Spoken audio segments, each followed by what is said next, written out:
Now, let's discuss the Surangama Sutra. Then Ananda and the entire assembly heard the Tathagatas of the 10 directions, as numerous as motes of dust, speaking with one voice to Ananda. Well done, Ananda. If you wish to know the innate ignorance that has arisen together with you and the very root of the knot that causes you to revolve through birth and death, it is nothing other than your 6 sense roots.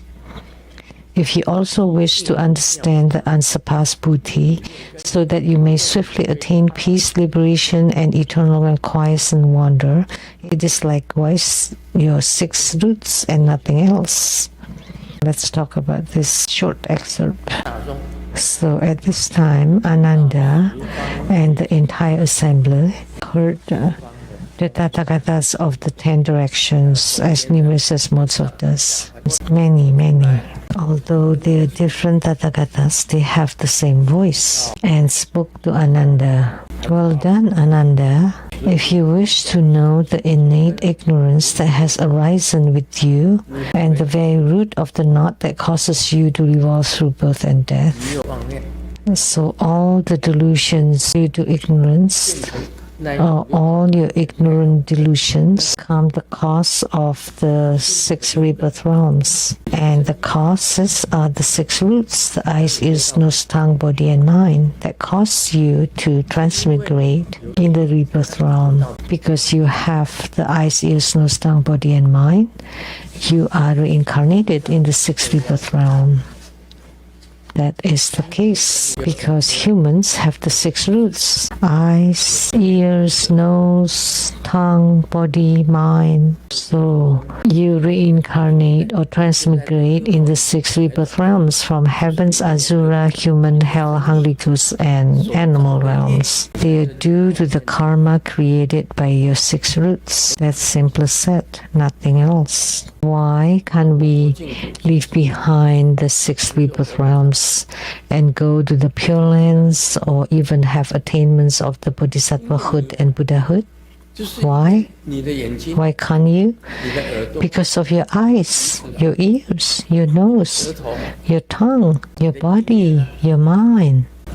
You're deluded by all the external phenomena of the saha world, ignorance and deluded thoughts. You just continually cycle, sometimes the animal realms, the human realms, the heavenly realms, the hells, and you just continually cycle in it endlessly, non-stop. Because of all this, all the Buddhas say this. Oh, the Venerable Ananda, if now you wish to know the unsurpassed bodhi, the anuttara sambodhi, you want to attain bodhisattvahood or Buddhahood, or at least arhatship or prataka Buddhahood, so you may approve the wondrous luminous true mind, to be liberated from samsara, to go to the Pure Lands and Buddha verses, or become a Bodhisattva or Buddha. It's also through the eyes, ears, nose, tongue, body, and mind, the 6 roots, nothing else. So samsara is also the 6 roots. And becoming a Bodhisattva or Buddha is also due to the 6 roots. You want to do Dharma practice, you still have to rely on your eyes, ears, nose, tongue, body, and mind. What else would you rely on other than those? You perform Dharma practice through the 6 roots. So you transmigrate in samsara is also due to the 6 roots. So the Buddhas and Bodhisattvas say this. Your attainments also due to the 6 roots. Or you have no attainment is also just the 6 roots. Simply said, when you cry, it's you who cry. When you laugh, it's you who laugh. When you suffer, it's you who suffer. When you're happy, it's you who are happy. Nobody can replace it. No one can replace you. I help you to cultivate spiritually? No. You have to rely on yourself. It cannot be helped. So in the future, when Grandmaster leaves and you want to hang on to Grandmaster's Lama skirt, even if you pull down my Lama skirt, you cannot go up with me. You want to hold on to my legs, then I would not be able to fly up. Then I would die with you. Really. The gurus only teach you the methods, but you have to do it yourself. You have to cultivate yourself. Cannot be replaced. Like eating. Can I eat for you? You don't have to eat. Let me eat for you. Then will you have your fill? No. Everyone eats and feels full themselves. There is no such case that you don't have to eat and I will eat for you. No such things. Everything has to be done by ourselves. Dharma practice is just a method, a skillful means. Whether you want to practice this or not, it's up to you. Whether you have attainments or not, it's on you. There is no substitute. You only feel full when you eat it yourself. You think that your son will be your substitute? No. Those of your sons would belong to your son. Your daughter belongs to your daughter. Your father belongs to your father. There's no substitute. No substitution. Simply said, you suffer the consequences of your actions. So you're on your own. In this world, there is a fate. Whoever that you will encounter, you will encounter. So at what age, who you would encounter, how much money they will take from you, those are all predestined. They're all predestiny. Those that belong to father will belong to father, that belong to mother will be mothers or siblings or children. They're all different. It's not possible to be exactly the same, to be completely fair. Not possible. Look at how many people in the world, and there are no two faces that are exactly the same. Even twins, they look very alike, but there's still some differences, and they have different destiny and fate. Whom you encounter is predestined. So don't think that, oh, how come I meet such a scumbag who cheats me out of so much money? That's destiny. Why were you cheated by the scammers? That's all the part of your fate. Therefore, there is a predestiny. Whomever you will encounter, whatever you will encounter, they are not coincidental, including your parents, your children. Those are all the consequences of your own actions. So long ago, Sao Kang-jie knew already. He wrote several books, and he wrote all from the Song dynasty until now. He wrote it down. So when you open the right page, that would be your fate and destiny. So the iron plate calculation, Sao Tzu numerology, including your salary, is in there. It's based on the year, month, date, hour, minute of your birth. If they're all accurate, year, month, date, hour, and minute, if they're all accurate, then your destiny will be laid out very clearly from birth to death. And your partner would be what family name, what kind of people you will encounter, how many children you have, and how many will die, how many boys, how many girls, all will be spelled out, including your salary, at what year, what age, when you will be promoted, when you will be wealthy. All those will be calculated clearly. That's your destiny. The only thing that can change it is great good deed or great bad deed or major bad deed, or you have attainments in your Dharma practices.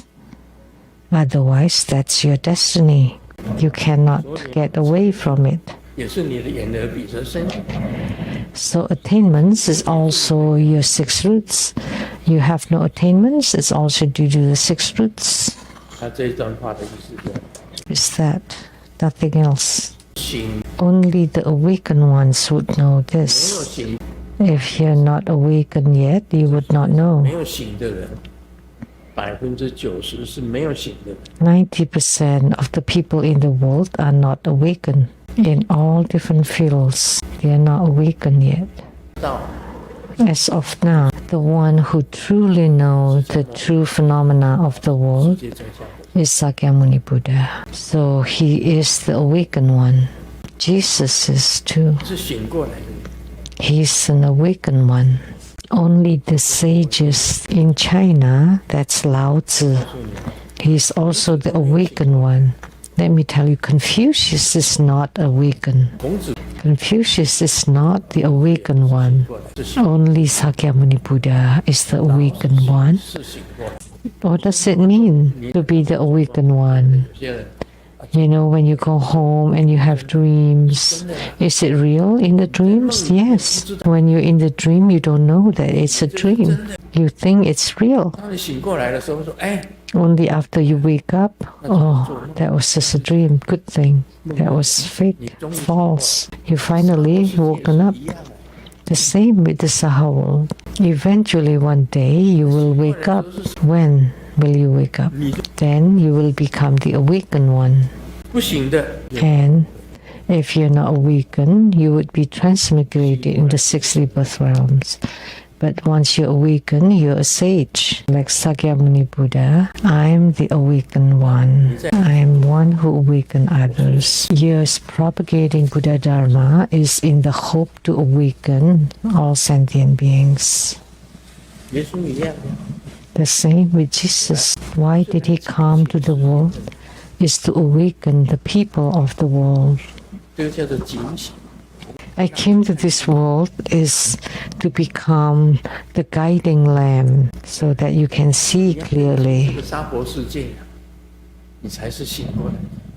You need to clearly recognize the saha world to be the awakened one. To be awakened. If you cannot clearly recognize the saha world, you will be in bondage. You will be held in bondage by your children, by your parents, by your spouse. Then you will be held in bondage. You cannot free yourself. Actually, you're all unrelated to each other. It's just due to the affinity that you're together. Without the affinity, you'll go separate ways. One day, everybody will go away. Then whom would I give blessings? The trees in front of the houses, because everybody would have gone home. Those who should leave would return, say to Malaysia, to Singapore, to Taiwan, to Europe. You're all gone. Then whom would I give blessings to? The trees, one by one. Therefore, it's very important to be clear and recognize the true reality. You are in samsara, it's due to the 6 roots. You attain bodhisattvahood and Buddhahood is also due to the 6 roots. That's what the Buddha said to Ananda. And then it would be deeper how to transform the mundane 6 roots into the holy or sacred 6 roots. That's the only difference. What Lao Tzu says, Confucius could not understand. Confucius was confused listening to Lao Tzu's words. Lao Tzu's words were like the dragon in the sky. The dragon is there, but you cannot catch it. It comes and goes swiftly. 90% of the people, they just float following mundanity, parents, spouse, children, grandchildren, you're always busy about these things, cycling over and over. They don't even know why they come to this saha world. Till they're old, they still don't know. And then they transmigrate, reincarnated again. Sakyamuni Buddha's Dharma teaching is to teach you to practice Dharma, to transform the 6 roots into a sacredness, because they were all holy to start with. They were all wondrous, luminous true mind, because the 6 roots were just something floating on top of it. That's what the Surangama Sutra says. I will talk more tomorrow.